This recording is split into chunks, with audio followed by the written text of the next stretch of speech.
Eu cumprimento os irmãos com a paz do Senhor Jesus. Eu quero aproveitar que os irmãos estão sob seus pés e convidá-los para nós lermos a palavra de Deus no Evangelho de Jesus Cristo, escrito por Lucas. Esse negócio parece estar mais liso do que outros dias. Passaram uma cera aqui, eu estou com medo desse trem escorregar aqui. Será que vai dar certo? Eita, se cair aqui já vai virar meme, né? Evangelho de Jesus Cristo, escrito por Lucas, no capítulo de número 14, versículos 21, 22, 23 e 24. Desde já eu quero externar a minha gratidão a Deus pela oportunidade que Ele tem nos concedido, por ter até o presente momento nos sustentado em Tua poderosa mão. Impossível não sentirmos a presença de Deus depois desses belos louvores que nós ouvimos aqui. Louvores esse que eleva os nossos corações e prepara-nos para nós ouvirmos a palavra de Deus. Louvado seja o nome de Jesus. Quem encontrou, diga. Amém. Diz assim a palavra de Deus. E voltando aquele servo, anunciou essas coisas ao seu senhor. Então o pai de família, indignado, disse ao seu servo: sai depressa pelas ruas e bairros da cidade e traze aqui os pobres, os aleijados, os mancos e cegos. E disse o servo: Senhor, feito está como mandaste, e ainda há lugar. E disse o Senhor ao seu servo: sai pelos caminhos e valados e força-os a entrar, para que a minha casa se encha. Porque eu vos digo que nenhum daqueles varões que foram convidados provará a minha ceia. Podemos assentar? Muito obrigado. Irmão, nós temos ali alguns minutos para nós meditarmos na palavra de Deus. Esse texto que nós lemos aqui no Evangelho de Lucas, capítulo de número 14, ele tem que ser analisado no seu contexto imediato, para nós entendermos o conteúdo dessa mensagem que Jesus queria transmitir para os ouvintes históricos daquela época e também para nós nos dias de hoje. É muito comum nós observarmos Jesus no seu ministério terreno utilizando-se de parábolas para ensinar ao seu povo. A parábola é uma modalidade de ensino que sempre tem como objetivo encerrar ou concluir com uma mensagem ética, moral e, no mundo secular, até mesmo política. Mas o objetivo das ensinamento de Jesus através das parábolas era sempre encerrar trazendo um ensino espiritual e fizesse com que os seus ouvintes meditassem e tirasse uma conclusão e o que Jesus queria deles através dessa parábola. Então, parábola, resumidamente, é isso. E aqui nós temos aqui como epígrafe da leitura a parábola da grande ceia, que em primeira mão, quando nós a lemos, nós logo observamos que trata da primazia da nação de Israel. E, posteriormente, essa parábola ela se estende a todas as gerações, em todos os tempos, chegando aqui no século 21, na igreja de São Miguel do Guaporé. Mas, voltando um pouquinho no contexto dessa parábola, o contexto imediato, aquele que está próximo, nós observamos que Jesus foi convidado para estar em um dia de sábado para comer pão. A expressão comer pão, ela é uma expressão idiomática lá do Oriente Médio, que quer dizer participar de uma refeição. Todavia, essa participação do comer pão ou participar de uma refeição não era simplesmente chegar na hora que a refeição estivesse posta e se alimentar e ir embora. Não, tinha que chegar um pouco antes da refeição, participar da refeição e, após a refeição, na linguagem odierna, na linguagem de hoje, trocar uma ideia, conversar. No dia de hoje, bater um papo, vai lá em casa para nós participarmos de uma refeição, mas junto nesses intervalos que antecede e depois procede a refeição, nós vamos conversar, nós vamos trocar uma ideia. Então, esse era o objetivo. Quando alguém convidava Jesus e dizia assim, venha na minha casa comer pão, não era simplesmente participar de uma refeição. E Jesus foi convidado em um dia de sábado para estar na casa de um certo homem, para participar de uma refeição. Mas Jesus não era o único convidado para participar dessa refeição. Havia outras pessoas convidadas também. E quando Jesus chega primeiro, atendendo o convite desse homem, já estava tudo preparado. E Jesus começa a observar, capítulo 14, versículo 7 a seguir, que as pessoas que vão chegando e vão se acomodando para participar dessa refeição, eles procuram os lugares de maior e melhor destaque para participar dessa refeição. E Jesus, ele começa a observar a preferência que as pessoas estavam dando para a posição melhor, onde dava para ver e ser visto. E Jesus observou isso. E quando Jesus observou isso, ele disse da seguinte maneira, ele fala uma parábola da seguinte forma: olha, quando vocês forem convidados para uma festa, ou para uma bodas, aqui na Revista e Corrigida diz essa palavra, bodas, vocês não se assentem num lugar de privilégio, num lugar de destaque, num lugar importante. Alguém com certeza perguntou, mas por que eu não posso fazer isso?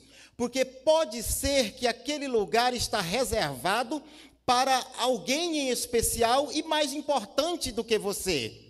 E então o dono da casa vai ter que chegar e pedir para você desocupar o seu lugar e dar o lugar para outro. Quando você for convidado para uma festa, se assente no lugar mais baixo, no lugar de menos destaque, porque é muito melhor dizer para você, sobe aqui, é muito mais honroso ouvir, sobe aqui, do que desça daí. Olha a lição que Jesus estava dando. E essa lição é uma lição que se estende, não só para antes dessa parábola, mas para o dia dessas parábolas, mas também para os dias de hoje. É incrível como as pessoas gostam de posição. É incrível como as pessoas gostam de títulos.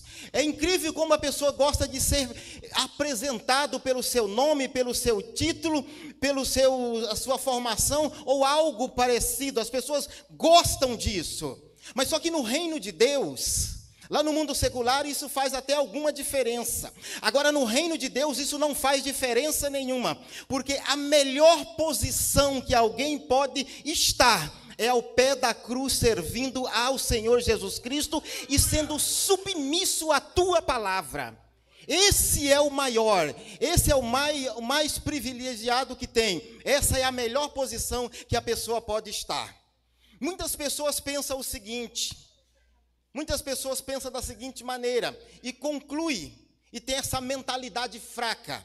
Olha, eu sou cooperador na igreja.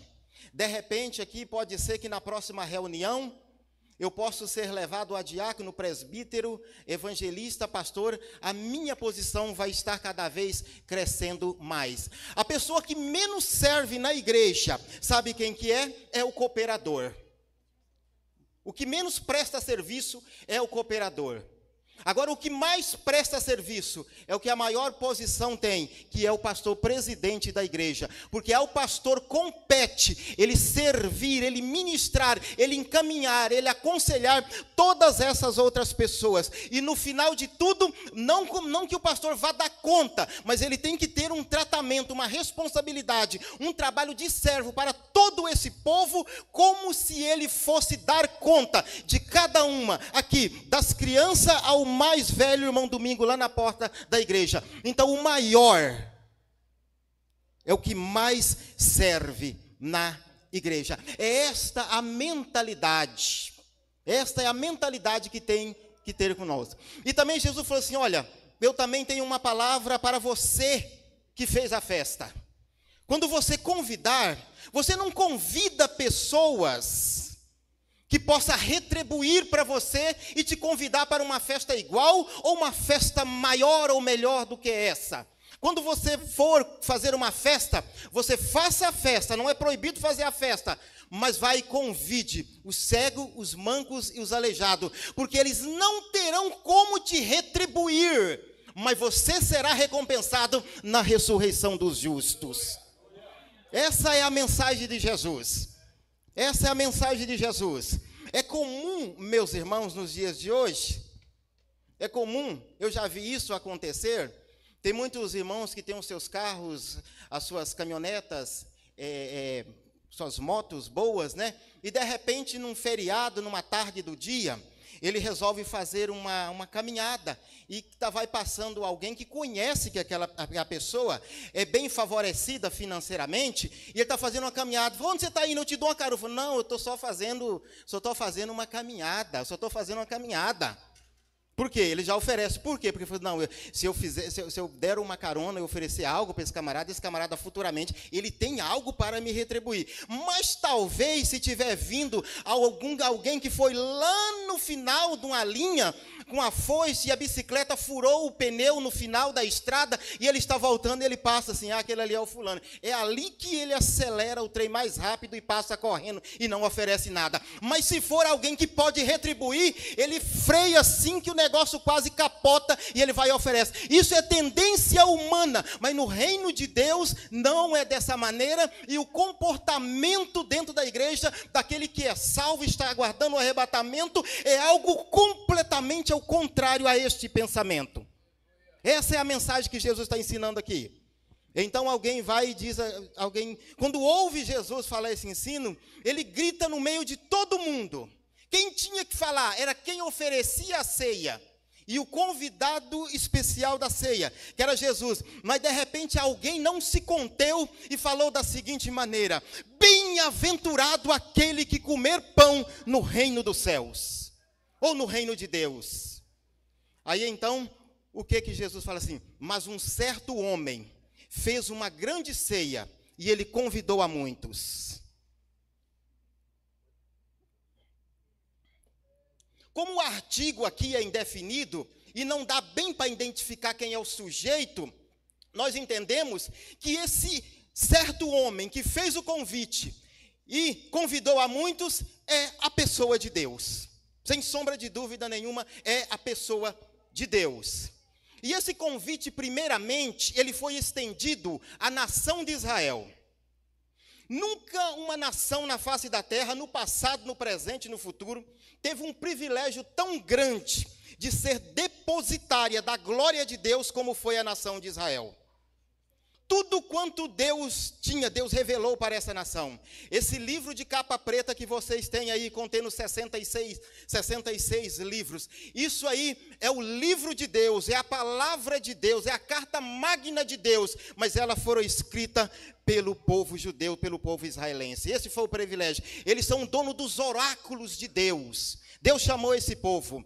Nunca uma outra nação pode testemunhar, ou há nos registros históricos dessa nação, que Deus dispensou tanta glória para uma nação como essa. Estávamos na semana passada, eu assistindo o professor Elinaldo dando um estudo ali como é que é o nome do lugar lá? Estrela da Viu, eu ia falar outro nome. E então, ali estava falando sobre o tabernáculo. Eu falei, professor Elinaldo, me explica um negócio. Como que pode Deus mandar maná do céu, e se o maná for armazenado em casa, com 24 horas ele apodrece e cria bicho, como que maná dentro da arca 40 anos não se apodrece? Ele falou assim, é milagre, é poder, é glória de Deus.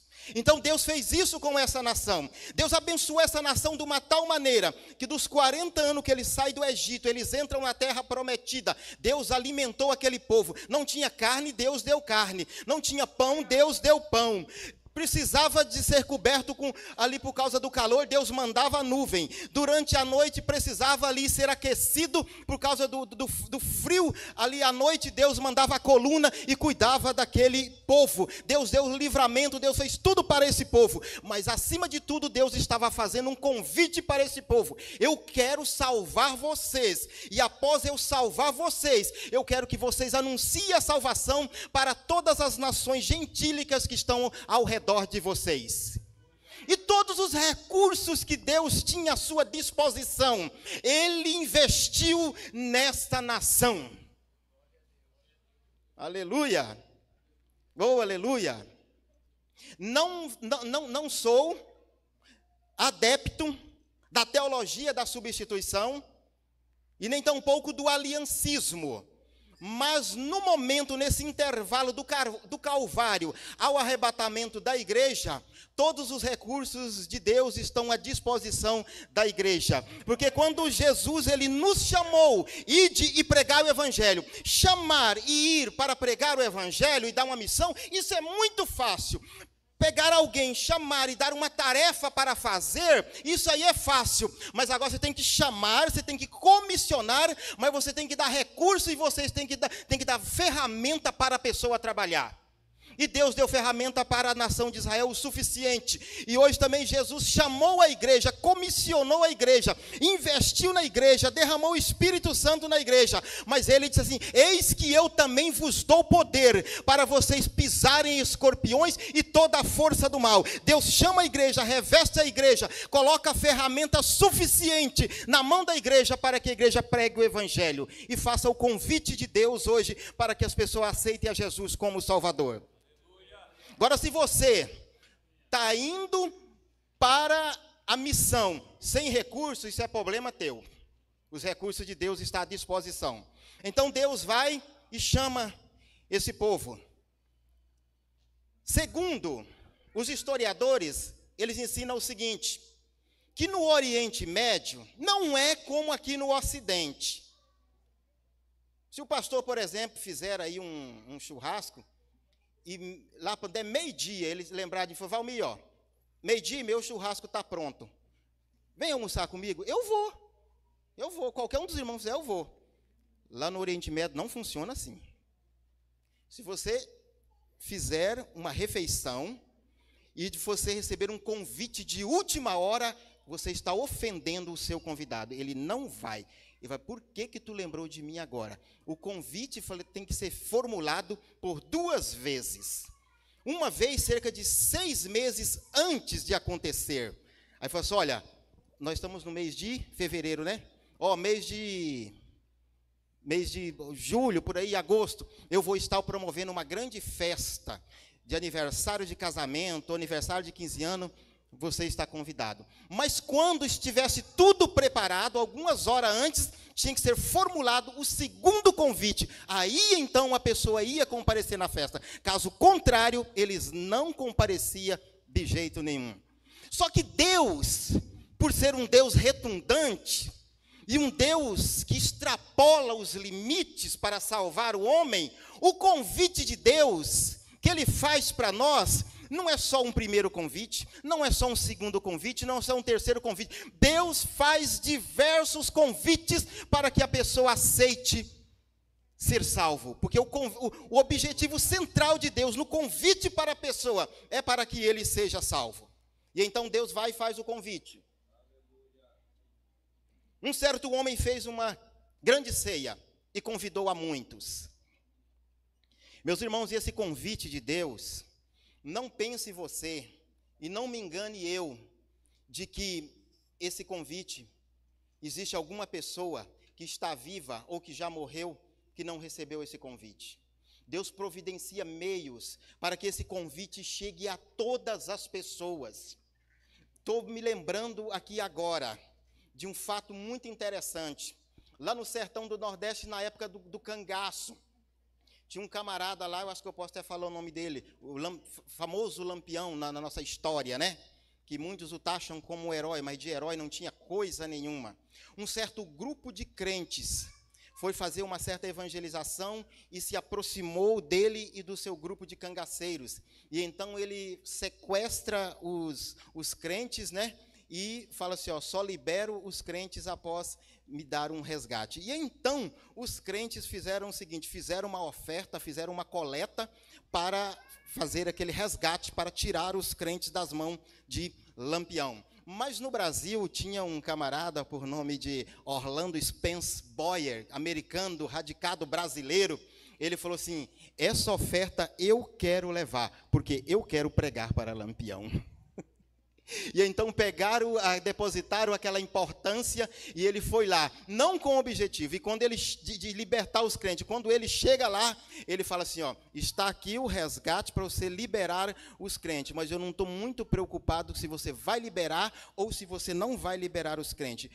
O objetivo da minha vinda aqui é porque eu quero pregar o evangelho para você e fazer o convite para você aceitar a Jesus como Salvador.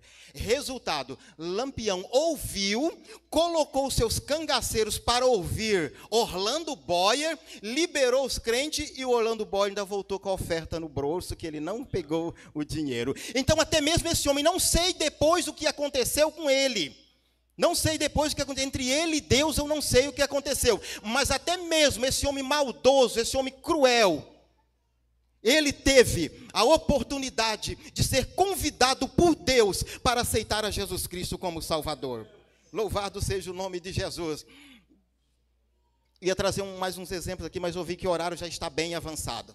Então, foi feito o primeiro convite, e foi feito então o segundo convite, e foi extensivo o convite. E falou assim, falou da seguinte maneira, olha, eu não posso ir, porque eu comprei uma terra, e eu tenho que dar uma olhada nessa terra, ou nesse campo. Aqui no Brasil tem muita gente, na Rondônia aqui, tem muita gente comprando gato por lebre por aí, né?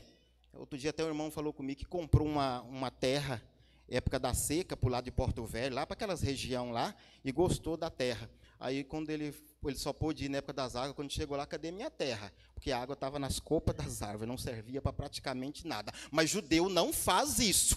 Judeu, para ele comprar uma terra, ele tem que medir palmo por palmo e saber se essa terra serve ou não serve, se a terra é produtiva ou improdutiva. No caso aqui, ele disse assim, eu já comprei a terra, importa em ir vê-la. No caso do judeu, ele tem que ver a terra primeiro, para depois comprar a terra. Quer dizer, então, que esse primeiro grupo aqui estava dizendo o seguinte, olha, eu estou aceitando o convite, mas é sem justificativa nenhuma.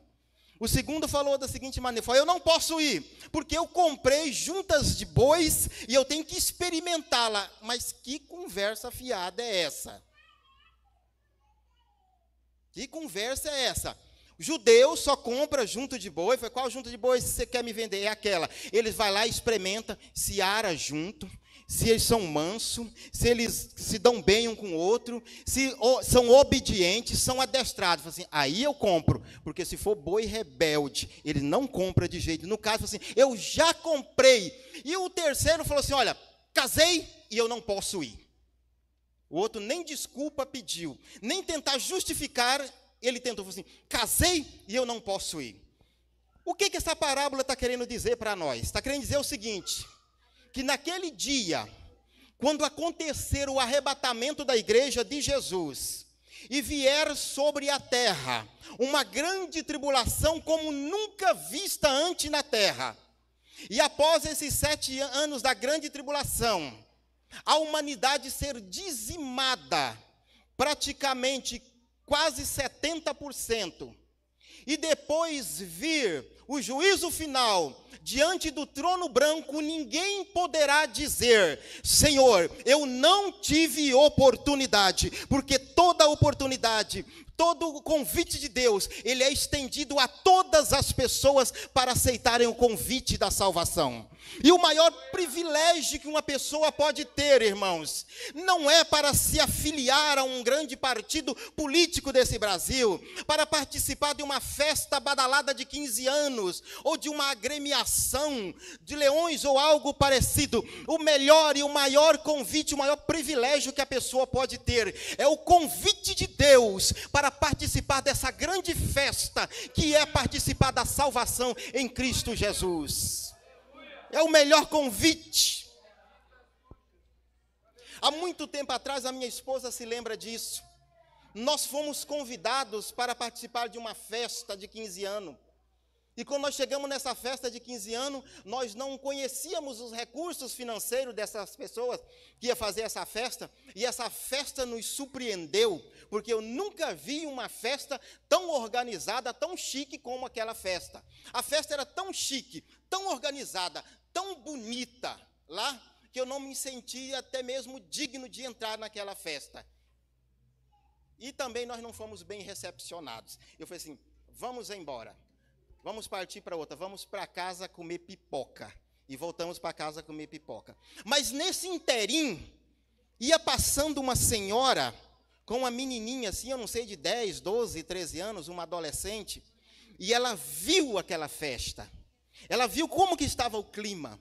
E a festa encheu os olhos, mas também encheu o coração daquela criança. E ela falou, mãe, uma festa, vamos entrar. Mas para entrar nessa festa, tinha um convite mas muito bonito, muito chique. Eu acho que é até impossível de ser falsificado. Era o convite. E nós estávamos com o nosso convite. E quando essa menina e essa mulher chegou para entrar na festa, porque a pessoa que a festa, como diz o paranaense, era chamada festa boca livre, né? Aonde pode entrar todo mundo, mas não era. E quando chegou na festa, falou assim, tinha que apresentar o convite, porque tinha um gigante na porta para recepcionar. E ele falou, vocês não podem entrar porque vocês não têm convite. Vocês não podem entrar porque não tem convite. Irmãos, quando a menina recebeu a resposta, que ela não podia entrar porque não tinha convite, eu vi, irmão, desespero. Eu vi as lágrimas e aquela menina até um pouquinho pirracenta, né?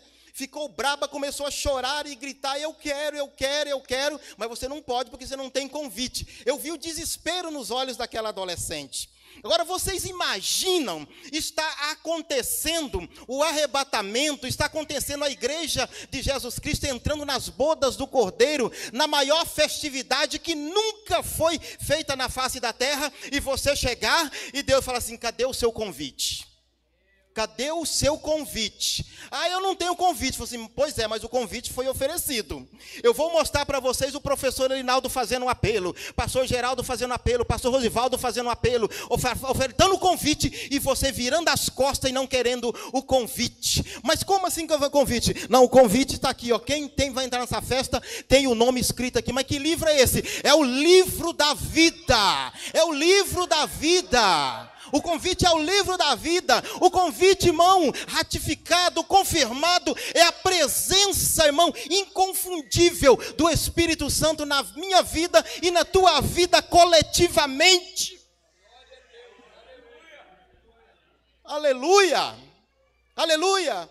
Quantas vezes foi feito convite para pessoas? Quantas vezes foi estendido o convite? Está pensando, irmãos, que nós estamos aqui de brincadeira, que nós não temos lugares melhor para estar? Nós temos lugar melhor para estar, sim, senhores, mas nós estamos aqui porque Deus nos comissionou e nos mandou nós oferecermos um convite para você, e esse convite é o convite de salvação. E bem-aventurado é aquele que comer pão no reino de Deus. Bem-aventurado é aquele que recebeu esse convite. Bem-aventurado é aquele que acatou esse convite e está com o seu convite assim, ó, só esperando, falar assim, ó, vinde que já está tudo preparado. Vinde que já está tudo preparado. Vamos ficar em pé para vocês descansarem um pouco, em nome de Jesus.